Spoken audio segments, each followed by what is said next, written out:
My name is Callista. I'm 34, an interior designer, and the proud owner of a home I restored with my own two hands.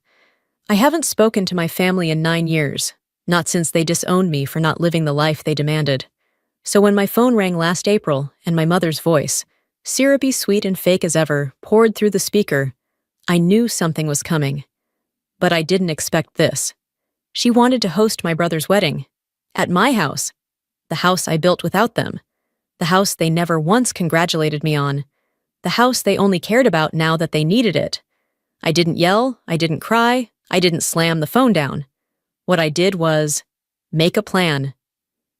For most of my life, I didn't realize I was invisible. Not in the literal sense. My parents saw me. They just didn't look. They saw the grades, the chores completed, the polished smile at dinner parties. But they never saw me. Trenton, on the other hand, was impossible to miss. 3 years younger, reckless, entitled, golden. He failed upward. Every small improvement, every B- on a report card, every half-hearted apology was met with praise and reward. When I came home with perfect grades, it was met with silence.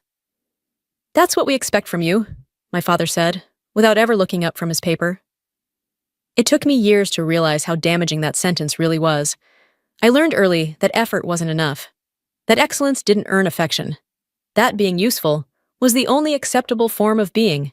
So I worked harder. I turned an abandoned sunroom into a reading nook. My mother's book club adored it. She never mentioned I built it. My father complained about the paint smell. I started sketching renovations in my notebooks during class. Reading interior design blogs when no one was watching. I stopped waiting for their approval and started building something that felt like mine. When college came, I chose design. They chose to undermine it. My father called it a phase. My mother suggested I do it on the side. They pushed for business school. I compromised. Double major, state university, multiple jobs. Meanwhile, Trenton coasted through a fully funded education, switching majors when bored, skipping internships, floating. He was a late bloomer. I was just difficult. But I didn't give in. I built a portfolio with real clients and real results. I graduated with offers from top firms. And when I finally launched my own business, I thought maybe they'd be proud. So I invited them to dinner. We sat at their favorite steakhouse. My mother talked about an upcoming fundraiser. My father ordered his usual. Trenton didn't speak at all. I waited until dessert. "I've opened my own firm," I said. My father set down his fork. "That's a mistake." That was his reaction. Not curiosity, not interest, just rejection. Then came the offer. A job at one of his friend's companies, managing commercial properties. He'd already told the guy I'd accept. I told him no, and that's when it happened. He said if I wouldn't take the job, I was on my own. No support, no name, no family. My mother said nothing. Trenton looked away. I placed my keys to their house on the table and left. That night, I cried in Zoe's apartment, not because they cut me off, but because somewhere deep down, I still thought I mattered to them. By sunrise, that illusion was gone. I didn't just lose my family that night. I lost the version of myself who still needed them. When I walked away from my family at 25, I walked straight into the unknown. I had no safety net, no investors, no favors. Just a rented 300-square-foot office, a dented laptop, and 3 clients willing to take a chance on me. The first year was brutal. 2 of those clients dropped out within a month. Mysterious last-minute cancellations that smelled suspiciously like my father's influence. I never confirmed it, but I didn't need to. His version of discipline was always clean, private, deniable. So I worked with what I had. I redesigned a friend's coffee shop for free, just to prove what I could do. I bartered design services for printer ink. I slept on the floor of my office for 3 months to save on rent. But I didn't stop. Every penny I made went back into the business. I wore the same blazer to every pitch meeting and made it look intentional. When I didn't have access, I created my own lane. Slowly, the tide turned. A restaurant owner I'd helped went viral after a food blogger featured his space. And with it, my design. New leads followed. A client's wealthy aunt hired me to restore her historic condo, and she became the kind of person who talks about you at charity galas. In 2 years, I went from sleeping on a futon to signing a lease on a full studio space with exposed brick and 14-foot ceilings. My firm had a name now: Callista Design and Restoration. My waiting list stretched into next quarter. That was when I started dreaming about a home, not just any house, but a space that would reflect everything I'd built from scratch. At 30, I found it. An abandoned 1780s colonial buried under ivy on 3 acres in Connecticut. Most people saw rot, rodents, and years of disrepair. I saw potential. I emptied my savings and bought it outright. The renovation wasn't glamorous. I showered at the gym, lived in 2 rooms while working on the others, learned plumbing from YouTube and troubleshooting from trial and error. When things broke, I fixed them. When something was too far gone, I rebuilt it better. I didn't hire influencers. I documented the process on my firm's blog, showing every raw, unvarnished inch of it. People responded to the honesty and to the vision. By the 3rd year, my home was more than livable. It was a masterpiece. The kitchen had modern functionality wrapped in colonial warmth. I turned the barn into a workspace, my ceilings exposed, the beams original. I designed every detail, down to the stone path from the garden to the fire pit. That house was more than shelter. It was proof that I could build beauty out of abandonment. That legacy doesn't come from lineage. It's carved from choice. In that same time, something else took root. A family I didn't inherit, but created. Zoe, my anchor, had moved nearby with her wife and 2 kids. Marcos and David, the couple who owned the best restaurant in town, invited me to every holiday dinner and treated me like blood. Kelly, a brilliant landscape architect, helped me turn the yard into a dream and ended up becoming one of my closest friends. These people never asked me to prove my worth. They just showed up, again and again, quietly, consistently, without keeping score. They remembered my birthday. They celebrated my magazine features. They helped me haul lumber when a delivery guy bailed. One night, we were sitting around the fire pit, wine glasses in hand, and Zoe looked at me and said, "I hope you know this is home now. We're your people." And I did know, not because she said it, but because every part of me finally felt seen. It started with a number I hadn't seen in almost a decade, but one I recognized instantly. The screen lit up with my mother's name. My hand hovered, not out of emotion, but calculation. I hadn't heard her voice since the night they disowned me.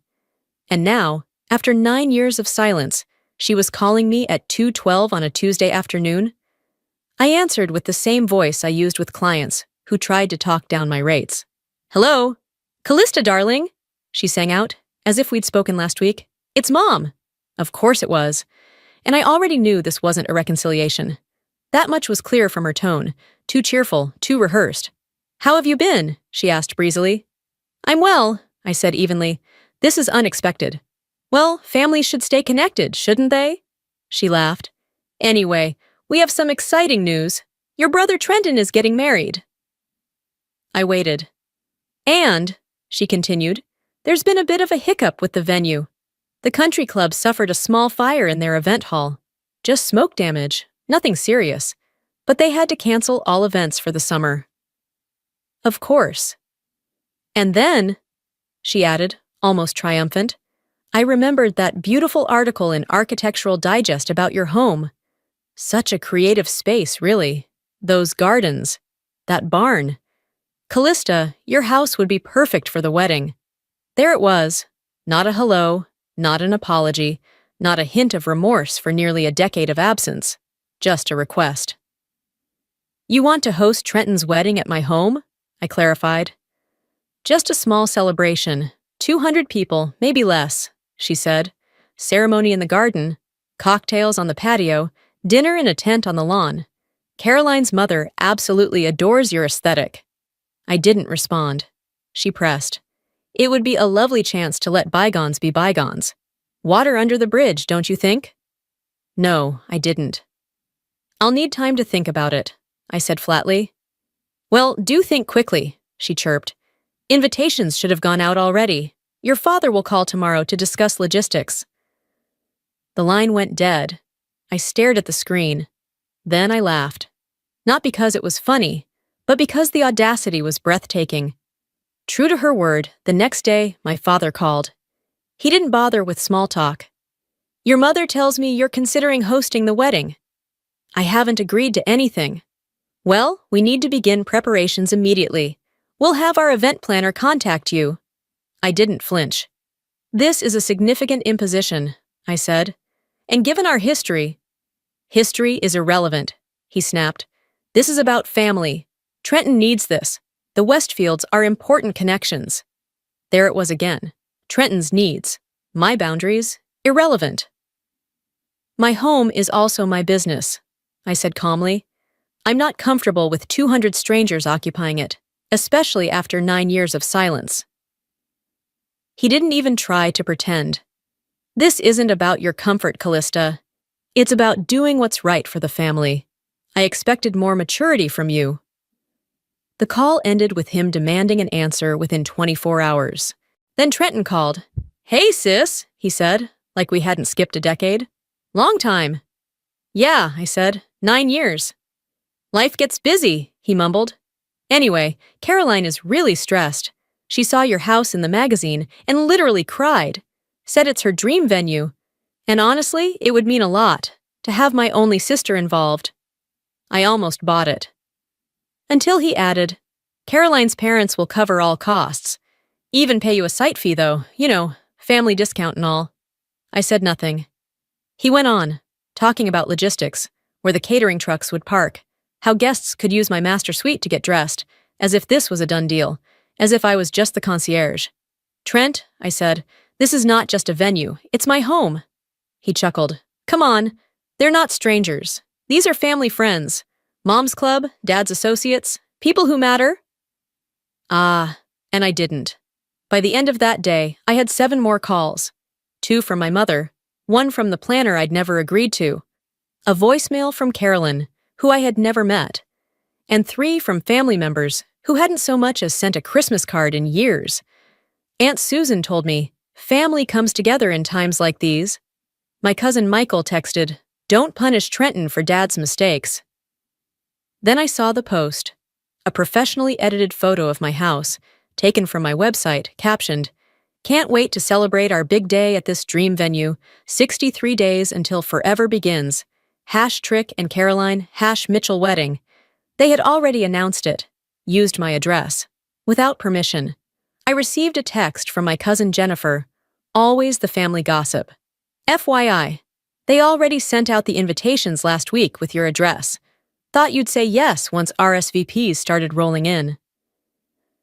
That same afternoon, I got a visit from Caroline's mother at the local coffee shop.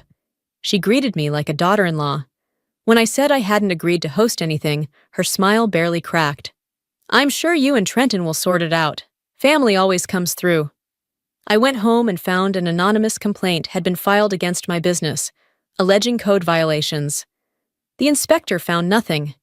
But I got the message, loud and clear, say yes or we'll make you pay. That night, I opened my laptop and started drafting. Not a contract, a line in the sand. I sent the email just after 11 p.m. It was addressed to my parents, Trenton, Caroline, and the wedding planner, because apparently one had already been hired. It was concise, formal, and unmistakably final. After careful consideration, I must decline the request to host Trenton and Caroline's wedding at my home. While I wish them well in their marriage, my property is not available as a venue.